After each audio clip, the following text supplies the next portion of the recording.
Madame, Monsieur, bonsoir. Bienvenue dans Question d'actu. Cet épisode, nous l'avons tourné en marge des assemblées annuelles de la Banque mondiale et du Fonds monétaire international. Nous avons profité de la présence de grands noms de la finance et de l'économie pour les inviter à répondre à nos questions dans nos studios. Alors, beaucoup de discussions se sont tenues lors de ces assemblées, mais c'était aussi l'occasion de signer des partenariats, de rapprocher les institutions multilatérales de financement, les bilatérales aussi, au plus proche des besoins des États, mais pas que, mais il y a aussi le secteur privé.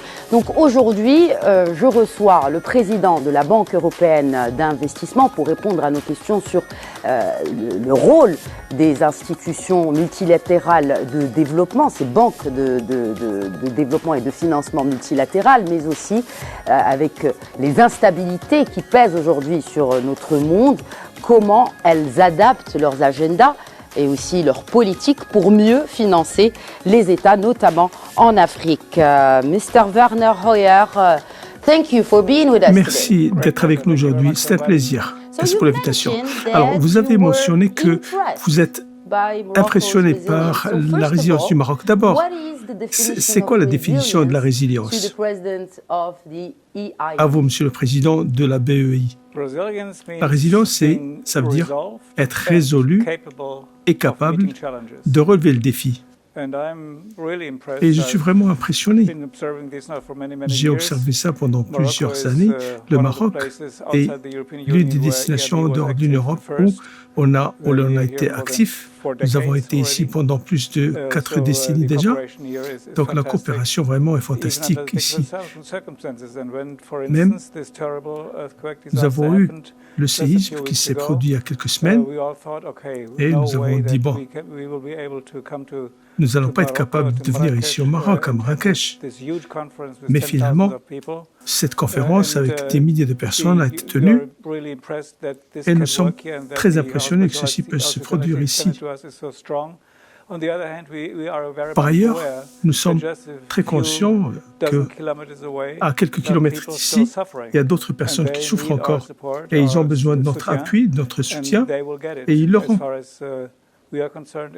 Pour nous, dans la BEI, nous sommes à la disposition du gouvernement marocain quand il s'agit de faire face à ce problème tragique. Et pour résoudre ce problème, donc, nous avons besoin de financement.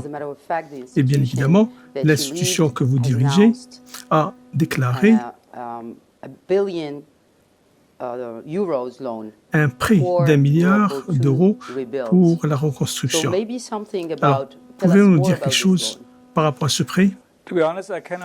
Honnêtement, je peux trop vous dire quelque chose pour l'instant, parce que depuis le premier jour, j'étais actif ici au Maroc et j'ai envoyé un message à Sa Majesté le Roi et au chef de gouvernement immédiatement et je leur ai demandé s'il vous plaît, dites-nous ce dont vous avez besoin, comme ça on peut voir comment est-ce qu'on peut vous aider. Je sais par ailleurs que les Marocains sont très fiers et ils veulent prendre leur destin en main et ils ne veulent pas que d'autres étrangers leur dictent ce qu'il faut faire. Et voilà, nous avons dit que nous sommes disposés à écouter vos demandes des amis marocains et nous allons répondre à vos attentes. Et on a mentionné un prêt d'1 milliard d'euros pour 3 ans. Ce n'est pas quelque chose qui va nous assurer un problème. Par rapport au niveau d'endettement du Maroc, est-ce que supportable? Oui, c'est supportable. Ça doit être canalisé dans le bon projet. La réputation de notre banque ne repose pas sur uniquement le fait qu'on soit la plus grande banque multilatérale au monde. Nous sommes la banque qui sont les meilleurs en termes de qualité de projet. Nous sommes une banque d'ingénieurs et de scientifiques et nous sommes dirigés par des ingénieurs scientifiques qui finalement garantissent la qualité de nos projets. Et je suis très optimiste par rapport à cela, sur l'expérience que nous avons eue par le passé. Alors, quel est l'autre projet que vous avez ici au Maroc en rapport avec le changement climatique, par exemple? Nous avons l'énorme projet énergétique ici. Ça fait des années qu'on travaille dessus. C'est une grande source énergétique pour le Maroc et pour l'Europe aussi. Ça, c'est des choses dont nous sommes vraiment fiers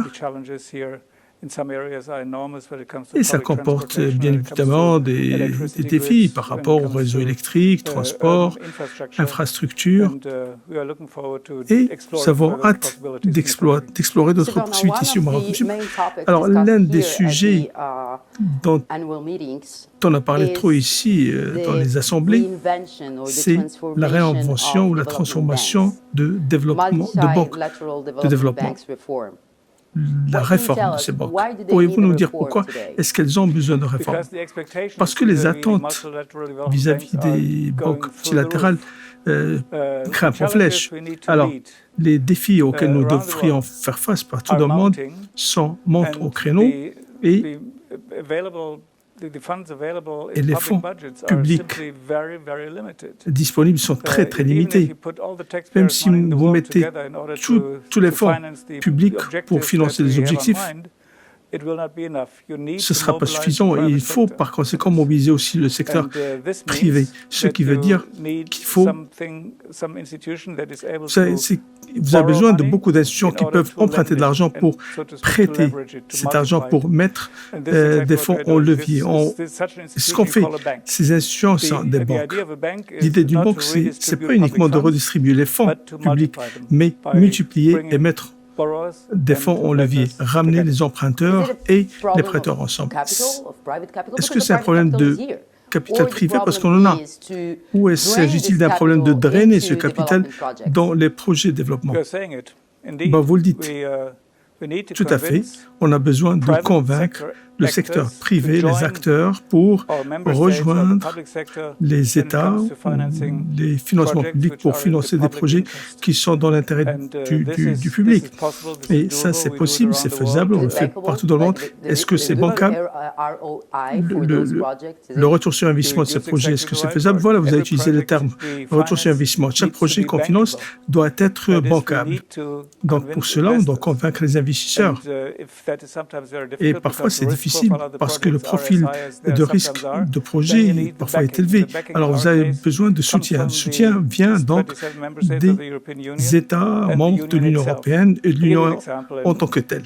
Par exemple, ces jours-ci, nous parlons subitement que de tremblements de terre au Maroc et la guerre en Israël. Et subitement, on a oublié qu'il y avait notre guerre en Ukraine. Alors, vous connaissez la situation en Ukraine, où l'on a été très actif depuis des années maintenant, bien avant la guerre. Et nous avons par exemple un projet d'hôpital en Odessa.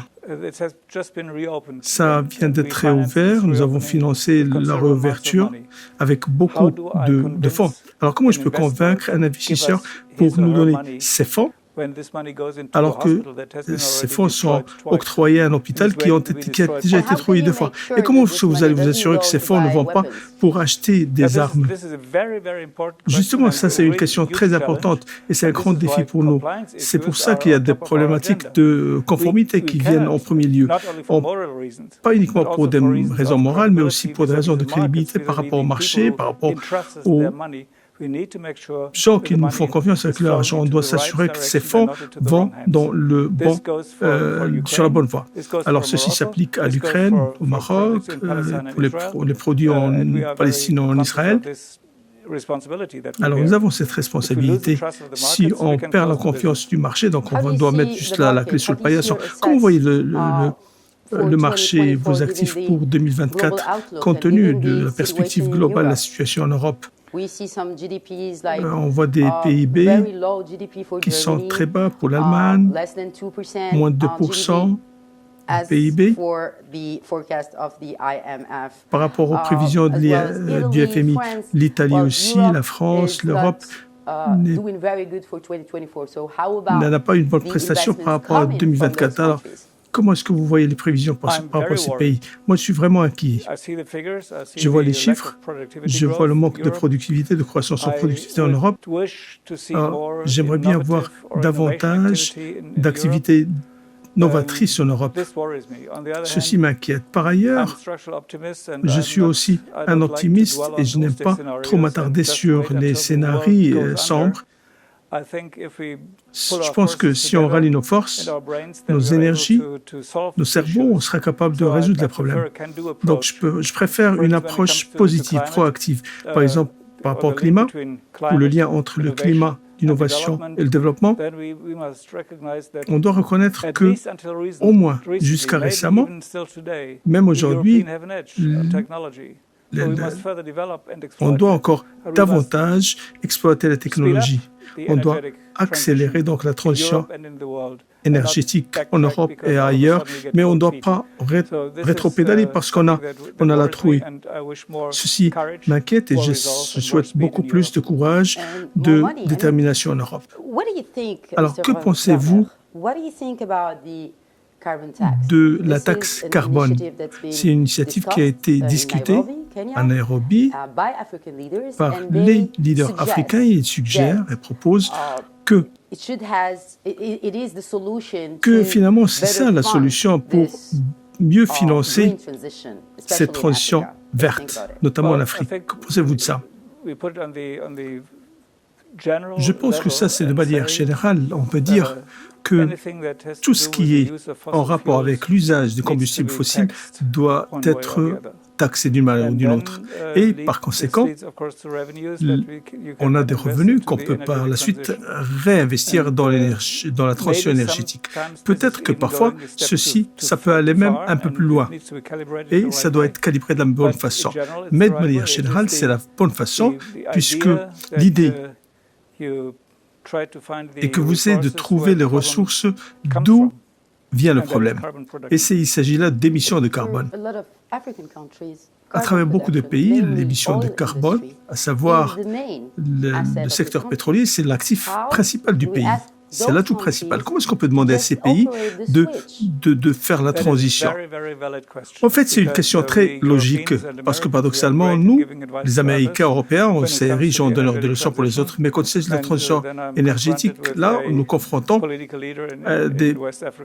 nous faisons face à des leaders politiques qui nous disent « Écoutez, nous avons de grandes quantités de gaz naturel, si vous ne voulez pas qu'on exploite ça, comment est-ce qu'on peut ne pas exploiter ça? C'est quoi l'alternative? » Et puis on commence à parler d'alternative et pas uniquement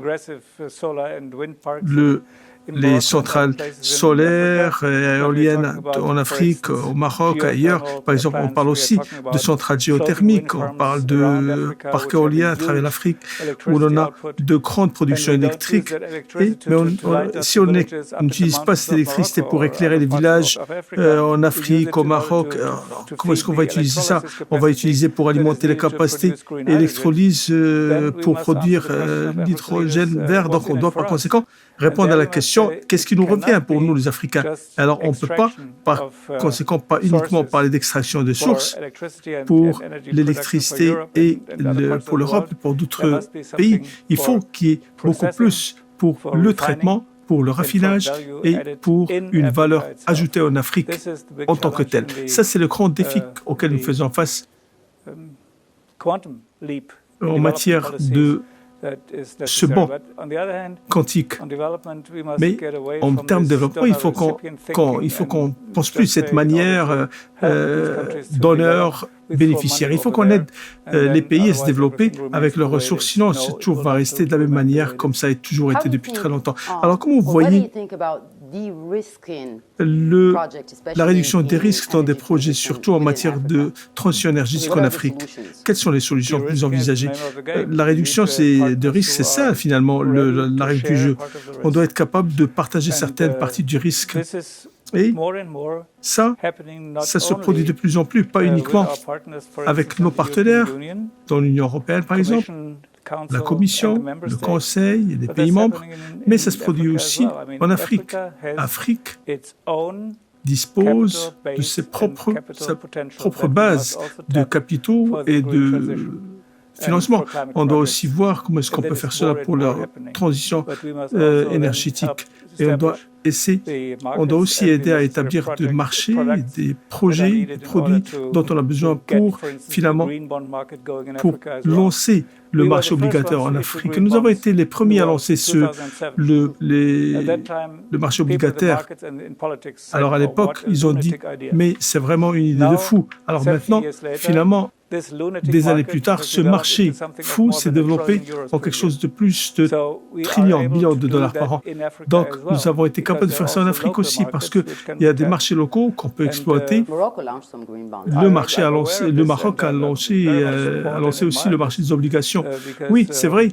J'admire cela, obligation écologique. Ce n'est pas uniquement un luxe européen, mais c'est quelque chose qui est d'intérêt aussi pour même les pays les plus petits. Alors, comment vous voyez, comment faites ce choix difficile de financement et d'investissement dans certains projets de changement climatique et dans d'autres urgences par rapport aux pays du Sud global?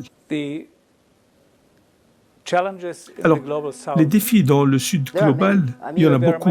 Oui, il y en a beaucoup. Et ils sont énormes en matière de dimension. Mais si l'on ferme les yeux et si l'on dit « oublions la transition énergétique dans le monde », ce n'est pas vraiment le bon message. On doit ramener l'innovation avec le développement, avec les activités climatiques.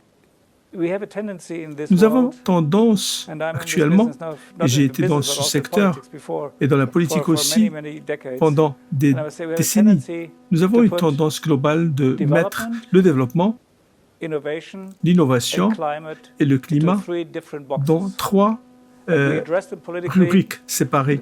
On les aborde séparément politiquement. Au lieu de dire ça, c'est une seule rubrique, on ne devrait jamais réfléchir au développement, climat, innovation de manière séparée et isolée.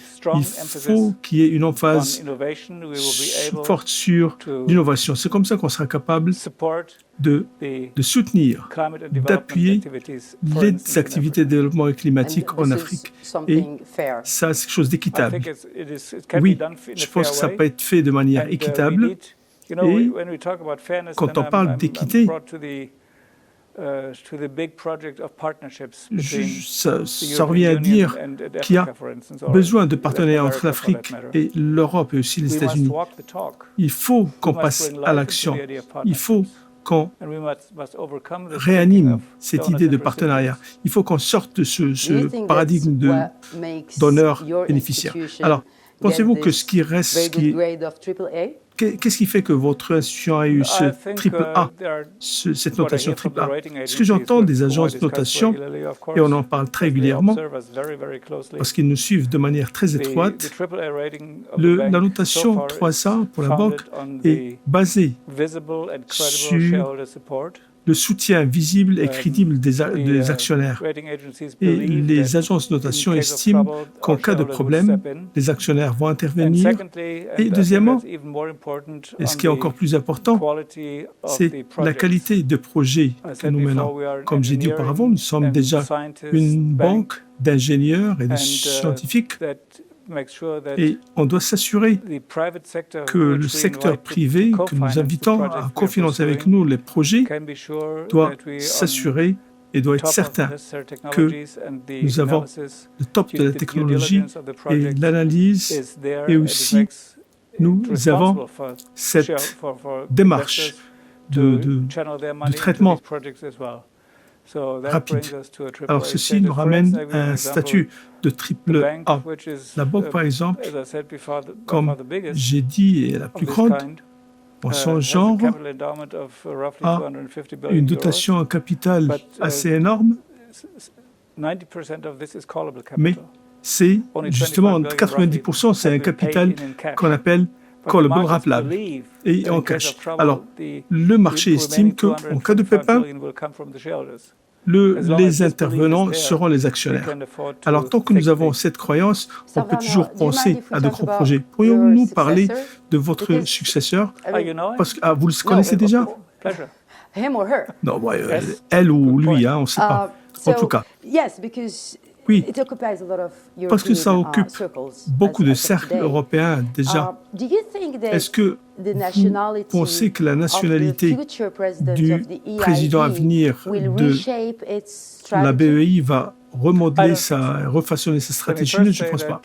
D'abord, je peux dire que moi, quand j'ai pris les rênes il y a près de 20 ans, je n'aurais jamais pensé qu'à la fin de mon deuxième mandat, Et avant ma disparition de la banque, nous aurions 5 candidats excellents.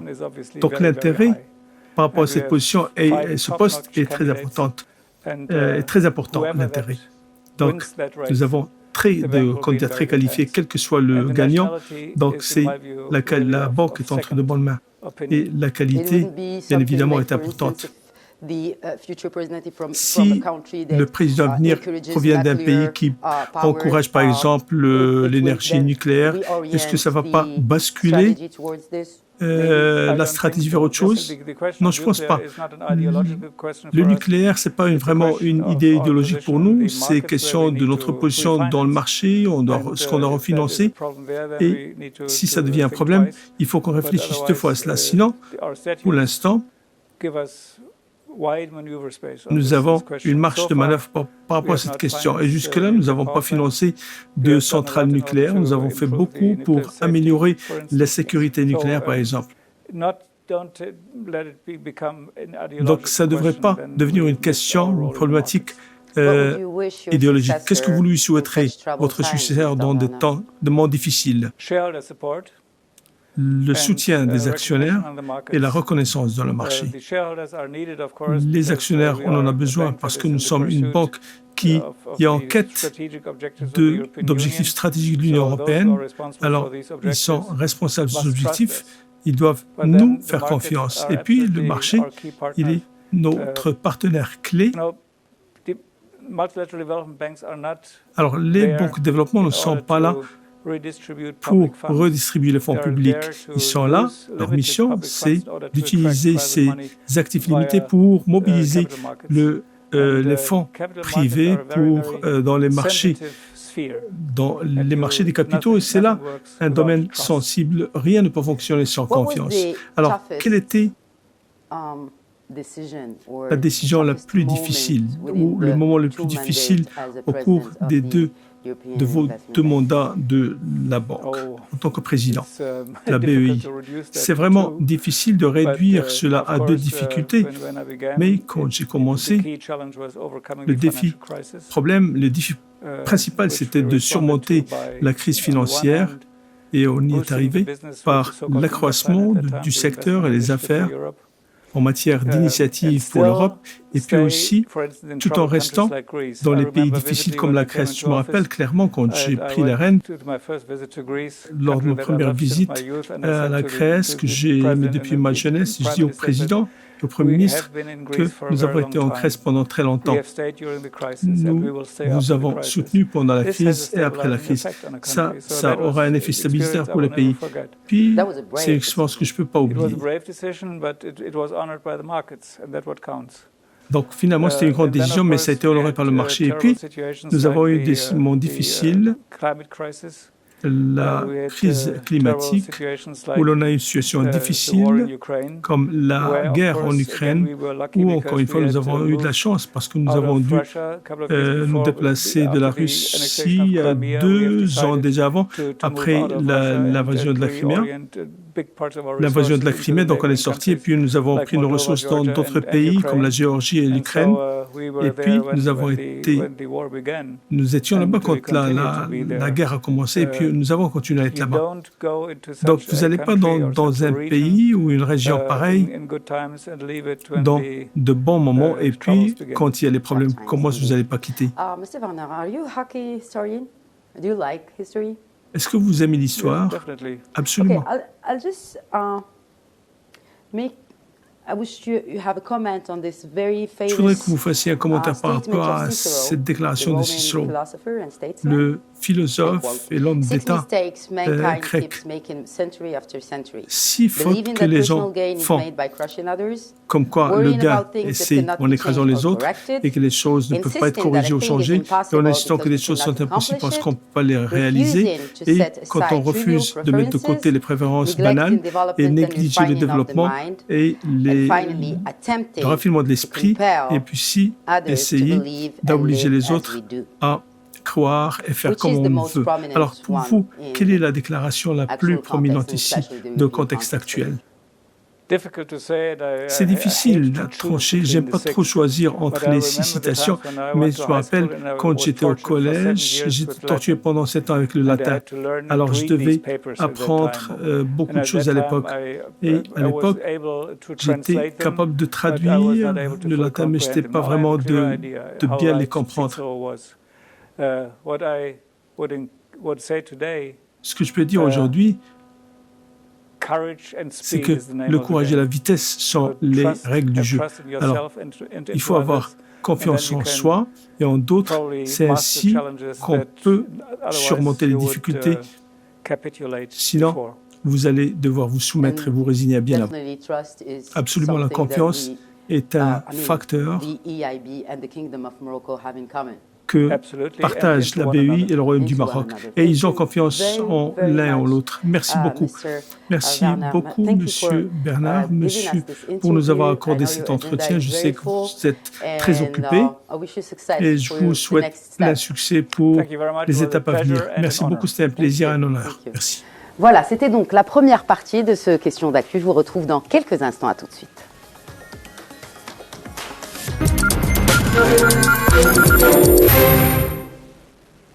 Bienvenue à ceux qui nous rejoignent, bienvenue à cette seconde partie de Questions d'actu que je rappelle, nous avons réalisé en marge des assemblées annuelles du Fonds monétaire international de la Banque mondiale qui se sont tenues du 9 au 15 octobre à Marrakech. Nous avons profité, je le répète, de la présence d'éminentes personnalités pour leur poser quelques questions. Alors en première partie, avec le président de la Banque européenne d'investissement, il était question de multilatéralisme. Place à présent au bilatéralisme, aux relations entre le Royaume du Maroc et le Royaume-Uni. Et pour cela, j'ai un immense plaisir que de l'accueillir une nouvelle fois sur le plateau de Média TV. Il s'agit de l'ambassadeur du Royaume-Uni à Rabat, ambassadeur Simon Martin. Thank you for being with us. Ambassadeur, merci d'être avec nous. Merci Khadija, c'est un grand plaisir. D'abord, nous sommes ici à Marrakech. Juste un mois après ce tragique séisme. Peut-être un mot sur les efforts du Royaume-Uni pour justement secourir et soulager ces populations. Merci beaucoup. D'abord, je dois exprimer mes condoléances à l'égard du pays et du peuple aussi pour cette expérience tragique que nous avons eue parce que moi je le sens moi aussi. El Haouz et la zone est une région que je connais assez bien et j'ai beaucoup d'amis là-bas. Donc ça nous a tous frappés, nous qui connaissons le Maroc. Alors, la première chose à dire, c'est que la riposte des autorités marocaines a été vraiment extraordinaire et bien organisée, bien contrôlée et bien soutenu partout. Et le Royaume-Uni a été vraiment privilégié d'avoir été capable de jouer son rôle dans cette réponse initiale. Et notre équipe de sauvetage a été invitée pour venir et prêter main forte. Et de mon point de vue, j'ai vu comment est-ce que notre système a été bien opérationnel tout de suite pour que ça soit mis à disposition. Et la façon dont ils ont été capables de collaborer avec la protection civile et d'autres autorités ici au Maroc, c'était vraiment extraordinaire. Depuis le moment, à 2 heures du matin, quand ils sont arrivés ici à l'aéroport de Marrakech, quand nos avions militaires sont arrivés, la protection civile était là-bas pour les ramener l'équipe en quelques heures. C'était vraiment quelque chose d'extraordinaire et de surprenant. Nous avons été aussi engagés avec beaucoup d'organisations locales de la zone qui a été malheureusement affectée par le tremblement de terre. Et par conséquent, nous avons été capables maintenant de travailler avec ces organisations de cette riposte organique. Au fur et à mesure que le pays est en train de voir comment il peut se redévelopper et se redéployer. Alors, quelles seraient donc les autres étapes pour aider ces populations dans le cadre de cette grande coopération entre le Maroc et le Royaume-Uni? Quelles seraient les autres étapes pour la reconstruction? Alors, ce qu'il faut voir, c'est que la reconstruction est menée principalement par le gouvernement marocain. Alors, ce que je peux dire en cet instant, c'est que nous sommes là à disposition pour pouvoir contribuer à l'égard de cette aide dans un esprit de partenariat. Ce n'est pas question d'une organisation externe ou d'un pays externe qui veulent prendre le lead. Comme j'ai dit, il y a un esprit de partenariat qui est la chose la plus principale. Alors, il y a bien des égards où l'on s'est déjà engagé pour soutenir les organisations communautaires locales, notamment en matière de moyens de subsistance durables et pour aider à développer davantage l'offre de l'éducation pour les filles et aussi la question du rôle des femmes et des filles dans la société, surtout en matière d'économie, et aussi l'éducation des filles, c'est quelque chose de central pour mon propre gouvernement et pour la stratégie de développement international. C'est là des champs où l'on voudrait aider. Mais comme j'ai dit, c'est pas mon gouvernement qui devrait initier ça. Ce qu'on doit faire, c'est qu'on doit être capable de réagir de manière collaborative. Justement, en fait, c'est là un terme qui revient très souvent dans toutes les séances auxquelles j'ai assisté dans les assemblées ici générales de la Banque mondiale et du FMI. Partenaire. Comment est-ce que vous décrivez ça, ce partenariat qui dure déjà des siècles entre les deux royaumes dans ces moments difficiles? Il y a beaucoup de défis conjoints auxquels nous devrions faire face ensemble. Ce que je peux dire, c'est que après des années et des siècles, on peut dire que le Maroc a été toujours des forts partenaires. Mais parfois, nous avons négligé une valeur de revenir vers nous. Nous sommes maintenant dans une nouvelle ère, nouvelle phase. Et l'accord d'association que nous avons signé entre nos deux pays, qui est rentré en vigueur maintenant il y a moins de 3 ans, nous a assuré un nouveau cadre et une nouvelle plateforme pour davantage développer nos relations. Par exemple, en matière de commerce, nous avons vu une balance commerciale qui a doublé entre nos deux pays au fil des 3 dernières années, depuis la mise en œuvre de cet accord d'association, ce qui nous a donné un cadre où l'on peut travailler ensemble pour réduire les barrières et encourager le commerce et les investissements entre nos deux pays. Mais nous avons aussi trouvé que nous avons des approches similaires d'intérêt dans bien d'autres égards où il y a une grande collaboration, par exemple, en matière entre nos services de lutte contre le terrorisme et la gendarmerie royale et la douane. Et nous avons un but partagé pour identifier et arrêter le trafic de drogue maritime et aussi la sécurité d'aviation et la défense. Donc, nous avons des manœuvres engagées ici en Afrique qui se tiennent ici, pas loin de Marrakech. Alors, c'est là juste des cas, des exemples. Mais je peux dire que peut-être certains de vos spectateurs seront beaucoup plus touchés par des champs qui sont plus personnels, notamment un enthousiasme croissant pour ce qui est culture et éducation en anglais, en langue anglaise. Et ça, c'est quelque chose que nous sommes ravis de voir se développer.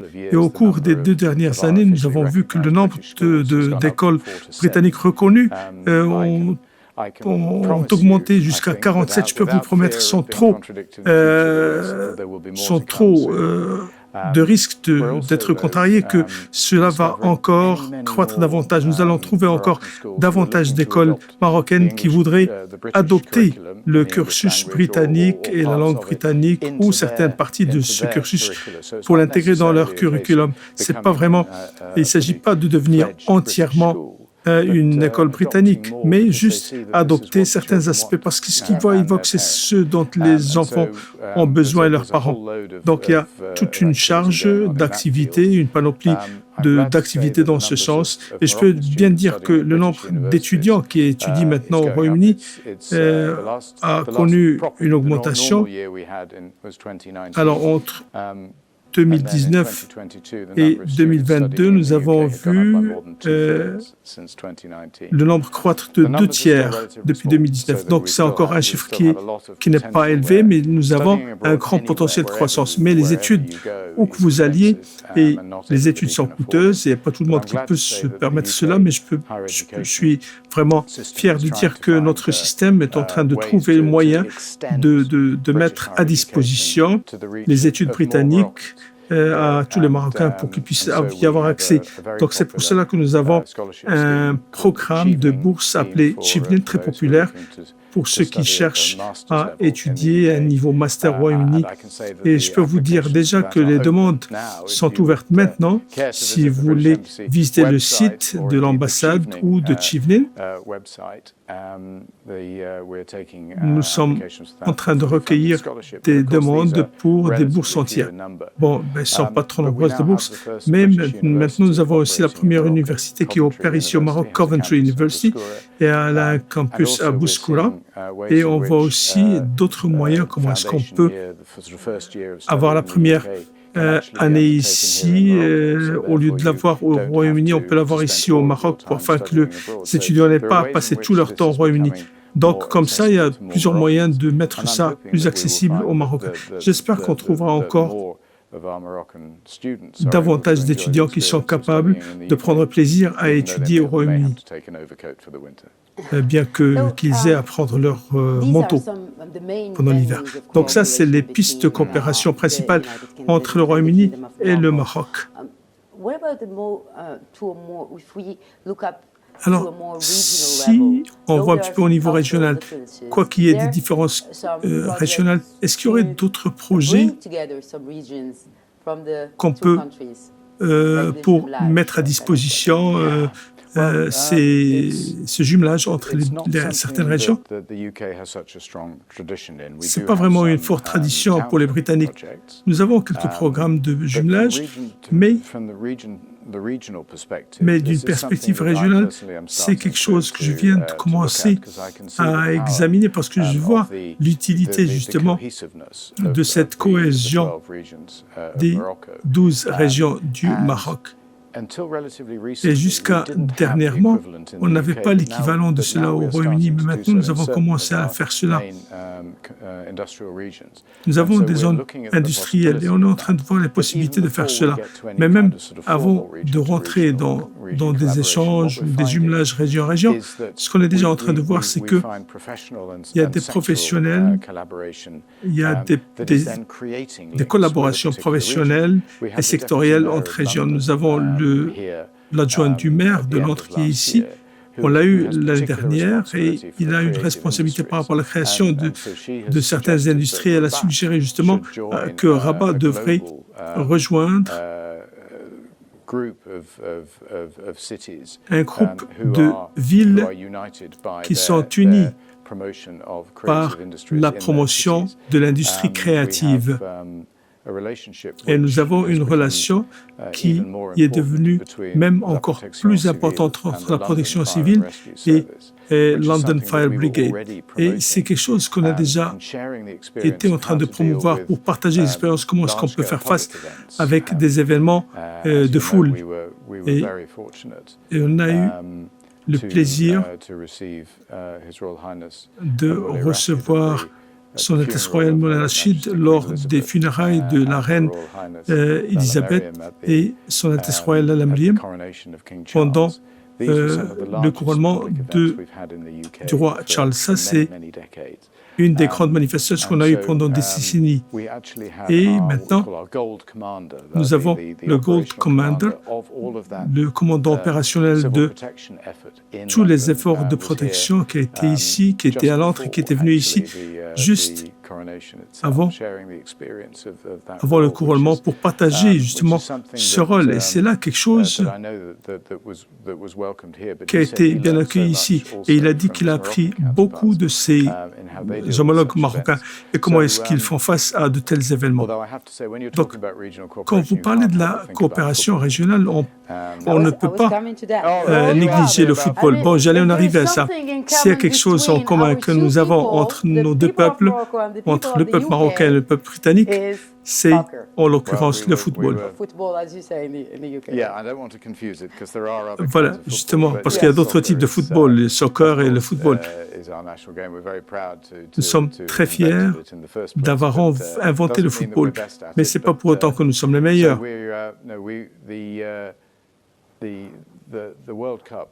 La Coupe mondiale a été vraiment un facteur de transformation. Je n'ai jamais vu autant de gens qui se sont spontanés, laissés emporter pour célébrer les victoires de l'équipe marocaine. J'étais parmi eux avec mon épouse. Et puis, juste après, il y a eu le grand succès des Lions de l'Atlas.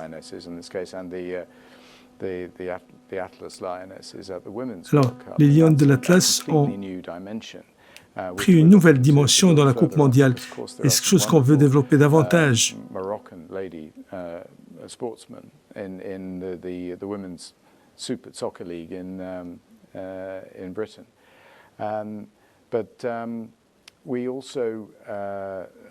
Également, nous avons hâte de prendre part dans la Coupe du Monde ici au Maroc et en Espagne et au Portugal en 2030.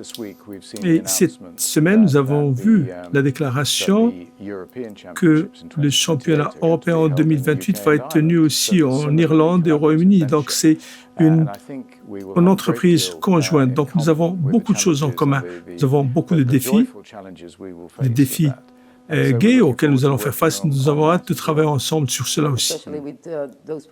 Surtout avec les populations de ce genre, les fans de football que sont les Marocains et les Britanniques. Alors, que pensez-vous du rôle du soft power, ce concept de soft power, pendant des moments où il devient difficile d'avoir la diplomatie plus active. Alors, c'est quoi le rôle de ce soft power? Puisque nous parlons ici de la culture et de football, je pense qu'on peut envisager beaucoup de réponses à cette question. C'est une question personnelle. Je peux vous donner une réponse personnelle, tout à fait. Je peux dire que si vous essayez d'adopter et diriger le soft power, ça ne va pas marcher. C'est quelque chose d'organique, c'est quelque chose qui vient de manière spontanée depuis le cœur des gens. Donc c'est beaucoup quelque chose qu'on doit suivre. Donc, on peut essayer de faire la bonne chose pour encourager une attitude positive à l'envers envers mon pays, votre pays. Et c'est là l'un des objectifs de la diplomatie. Mais je ne pense pas qu'on puisse dire, voilà, on va réaliser beaucoup plus de soutien ou un taux d'approbation quand il s'agit de l'éducation ou du sport dans mon pays. Je pense que c'est là où l'on doit se mettre là et on doit être disposé et désireux de réagir lorsqu'il y a le besoin qui surgit. Et nous sommes chanceux d'avoir été capables de faire cela après le séisme. Et on doit écouter aux Britanniques et aux Marocains. Et puis, on doit essayer de voir la façon dont on peut se soutenir. Ce qu'on a découvert depuis le tragique séisme ici, c'est que c'est le pouvoir et la solidarité qui s'est exprimée, pas uniquement de la communauté marocaine, la communauté britannique, mais de tous les amis du Maroc et du Royaume-Uni. Mon ami Hakim Hajoui, ambassadeur au Royaume-Uni, il ne croyait pas ses yeux quand il avait le nombre de personnes contactées sur l'ambassade pour exprimer leur soutien. Ce n'est pas des gens qui avaient un lien direct avec le Maroc. Non, c'est juste des personnes qui ont visité, qui aiment le Maroc et qui voulaient exprimer leur soutien. Des gens ont fait aussi des dons à divers appels et beaucoup de soutien est passé et canalisé par là. Donc ça, c'est vraiment un succès du soft power. C'est là où on a cette affinité naturelle entre deux pays. Et j'aimerais bien qu'on puisse travailler ensemble. C'est là où justement les diplomates interviennent pour essayer de mettre en place et instaurer des passerelles. Et nous soutenons beaucoup d'entreprises britanniques qui essayent d'investir ici. Dans quel secteur, si je peux juste vous interrompre, les énergies renouvelables, ça c'est un secteur important. Et vous pouvez avoir un ambassadeur, n'importe quel ambassadeur dirait que c'est important pour nous. Et le Maroc a été identifié comme l'un des 4 pays top avec le plus grand potentiel de produire l'hydrogène vert. Il y a beaucoup de gens qui parlent de ça, mais on ne sait pas quels sont les autres impacts que ça peut avoir sur d'autres secteurs. Mais c'est un champ où l'on voit beaucoup de possibilités. Et le Royaume-Uni était un grand contributeur par rapport au financement de Ouarzazate Noor, qui a été lancé il y a 10 ans de cela.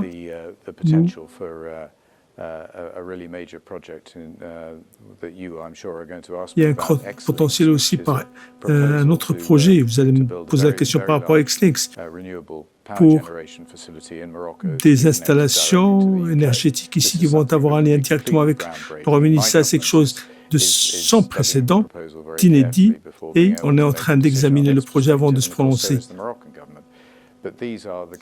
Donc c'est là le type de développement qui sont à même de transformer la perception de tous les gens par rapport à nos relations. Et dans l'immédiat, on voudrait bien voir d'autres investissements larges dans le secteur minier.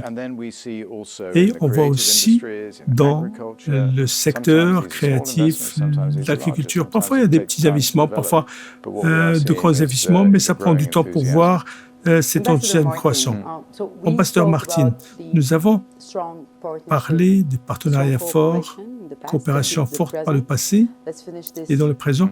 Alors, on va terminer notre entretien sur l'avenir. Quelles sont les pistes de coopération à venir entre le Maroc et le Royaume-Uni, surtout avec la signature de cet accord d'association? Alors, quelles sont les étapes à venir pour ce qui est de la base de cet accord? D'une perspective gouvernement, nous avons maintenant quelque chose qu'on peut appeler un conseil d'association qui se réunit au moins une fois par an. C'est un engagement gouvernement qui est conçu pour aller de l'avant et pour confirmer la mise en œuvre des dispositions de notre accord d'association. Et ça, ils examinent le commerce. Cette année, c'est l'agriculture, un champ très important dans notre commerce bilatéral. Et en matière d'investissement également. Et aussi les procédures douanières pour rendre la chose plus facile pour nos entreprises. Ça semble ennuyeux. Est-ce que c'est ennuyeux en raison de décisions politiques? Donc, quand je parle de réunions gouvernement, il y a beaucoup de gens qui ne vont pas être intéressés, mais c'est comme ça qu'on fait la différence. Nos entreprises qui comptent sur le commerce entre deux pays trouvent cela plus facile.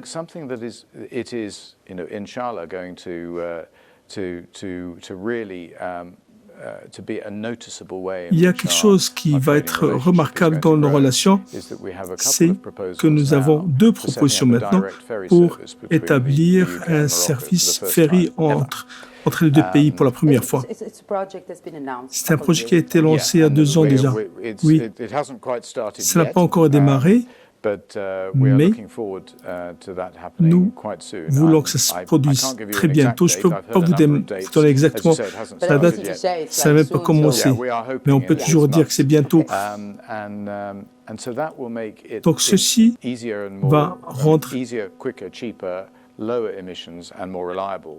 un transport plus fiable et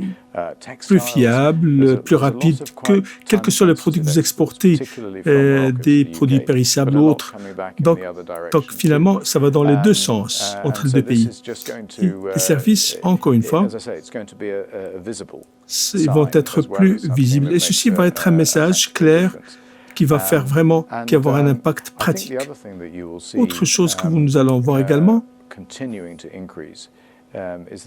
et qui va encore croître, c'est le nombre de touristes et de visiteurs. Notamment ici à Marrakech, c'est visible. On peut voir ça dans les dans la Médina, dans le Jamefna. C'est pas forcément le nombre de Britanniques, mais bon. Je suis venu déjà en 2015 à Marrakech pour la première fois et tout le monde me parlait en français. Alors maintenant, dès qu'ils voient que vous êtes de l'Europe, ils commencent tout de suite en anglais et puis finalement ils basculent vers le français au cas où vous répondriez en français, ce que je fais très souvent. Donc finalement, c'est un signe d'internalisation et d'ouverture du Maroc. Mais comme vous le savez si bien, les Britanniques aiment beaucoup voyager. Nous aimons notre pays, mais ce n'est pas pour autant qu'on aime notre climat. Donc nous voulons voyager dans d'autres pays. Là, vous trouvez beaucoup de gens qui voyagent pour leurs vacances. Et le Maroc, c'est vraiment une destination si diverse, bonne à visiter. Vous avez donc vous avez tout type de destination. Vous trouvez toutes les destinations possibles dans notre pays, ici au Maroc, groupées ici au Maroc. C'est une offre passionnante et merveilleuse. Et en vertu du nouveau modèle de développement que Sa Majesté a validé entre maintenant jusqu'à 2035, nous voyons qu'il y a une transformation importante dans l'économie marocaine. Nous avons eu des réunions ce matin qui se focalisent sur l'investissement et la chose principale, c'est le désir, la volonté de voir la proportion d'investissement dans l'économie passer de un tiers du privé vers 2 tiers à l'horizon 2035. C'est un bond qualitatif et c'est justement ce qui va changer le paysage. Par exemple, dans le secteur touristique, nous voyons beaucoup d'investissements, beaucoup de diversité en matière d'offres et c'est ce qui va continuer à rendre le Maroc, en commençant par Marrakech, un pays radieux et attrayant. Donc, et ce dont nous sommes sûrs, c'est que nous allons toujours avoir beaucoup de touristes britanniques qui vont être là pour soutenir peut-être et applaudir l'équipe du Royaume-Uni en 2030. En fait, il y a 3 pays du Royaume-Uni qui vont rivaliser pour être là. Et nous avons hâte de leur souhaiter la bienvenue, de les accueillir ici. Je sais que ces équipes qui vont se qualifier, qui se retrouvent ici au Maroc, passeront une bonne expérience et ils vont être chaleureusement accueillis. Et certaines discussions que nous avons eues lors de ces réunions étaient autour de le développement d'infrastructures. Moi, je suis confiant que nous allons voir, et c'est déjà planifié, il y a des infrastructures qui sont déjà planifiées et ça va être livré pour pouvoir soutenir la Coupe du Monde. Et c'est une perspective importante à l'horizon de 7 ans pour voir les gens qui viennent ici soutenir le Maroc. Et moi, je suis confiant, comme ce que nous avions eu en 2012 à Londres avec les Jeux Olympiques, ceci va rendre le Maroc un point focal pour les développements qui sont déjà planifiés et initiés. Donc, j'ai hâte de voir comment est-ce que cette transformation va se produire, se dérouler avec ce point focal à l'esprit. Merci beaucoup, Monsieur l'ambassadeur Simon Martin, pour vos réponses aujourd'hui. Merci, Khadija. Thank you, Inch'Allah. À la prochaine. Voilà, c'était cette entrevue spéciale avec l'ambassadeur de Sa Majesté le Roi Charles III au Maroc, ambassadeur Simon Martin. Merci à tous pour votre fidélité à Questions d'Actu. Je vous souhaite une excellente soirée.